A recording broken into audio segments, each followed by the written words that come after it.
بسم اللہ الرحمن الرحیم۔ امام زین العابدین رضی اللہ تعالیٰ عنہ فرماتے ہیں کہ جب نوح علیہ السلام نے کشتی بنا رہے تھے تو ایک مومنہ بوڑھی عورت روز اللہ کے نبی کے پاس اپنی گٹھڑی لے کر آتی اور کہتی، اے اللہ کے نبی، کب کشتی روانہ ہوگی؟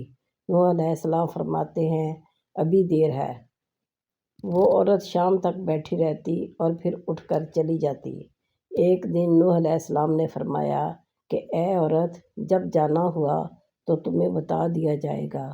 یہ عورت واپس چلی گئی اور انتظار کرنے لگی کہ کب نوح علیہ السلام بلائیں گے۔ اس دوران عذاب آ گیا اور کشتی روانہ ہو گئی، لیکن نوح علیہ السلام نے اس عورت کو نہ بلایا۔ ظاہری طور پر نوح کو اس کو بلانا بھلا دیا گیا۔ جب طوفان تھما تو ایک دن نوح علیہ السلام کے دل میں محبت اٹھی کہ شہر کو دیکھوں۔ جہاں سے چلا تھا وہاں آئے اور قریب جا کر دیکھا تو ایک جھونپڑی میں دیا جل رہا تھا۔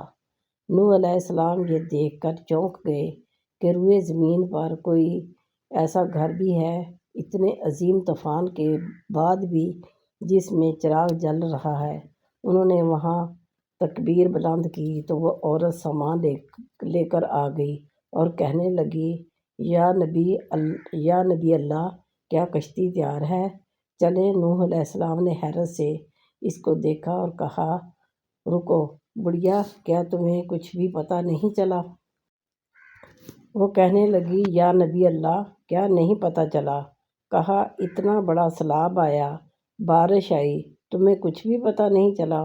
بڑھیا کہنے لگی، یا نبی اللہ، بس ایک دن بادل گرجے تھے اور کچھ ہلکی سی فوہار پڑی تھی۔ نوح علیہ السلام حیران ہو کر آسمان کی طرف دیکھنے لگے اور کہا، میرے اللہ، یہ کیا ماجرا ہے؟ اللہ تعالیٰ نے نوح پر وحی بھیجی کہ اے میرے پیارے نبی، اس عورت کے دل میں چونکہ تمہاری محبت تھی اور تم نے اسے پابند کر دیا تھا، اور چونکہ تمہارا اس سے وعدہ بھی تھا کہ نجات کی کشتی میں اسے لے جاؤ گے، تب جب کہ تم نے اپنا وہ وعدہ پورا نہیں کیا، لیکن اے نوح علیہ السلام، میں تو تمہارے وعدے کا ذمہ دار تھا، اس لیے میں نے اس بڑھیا تک عذاب پہنچنے ہی نہیں دیا۔ امام سجاد علیہ السلام نے پاس بیٹھے اپنے مومنین سے فرمایا، مومنو، یہ حدیث قیامت تک کے مومنوں تک پہنچانا تم پر واجب ہے۔ انہیں بتا دو کہ جس نے ہم سے محبت کی، قیامت کا عذاب ضرور آئے گا، لیکن جیسے اس بڑھیا کو پتہ نہیں چلا، ہمارے مومنوں کو بھی پتہ نہیں چلے گا کہ کب قیامت آئی اور کب چلی گئی۔ پیارے بہن بھائیوں، اگر ویڈیو پسند آئے تو ویڈیو کو لائک کیجیے، شیئر کیجیے اور چینل کو سبسکرائب کرنا مت بھولیں۔ شکریہ۔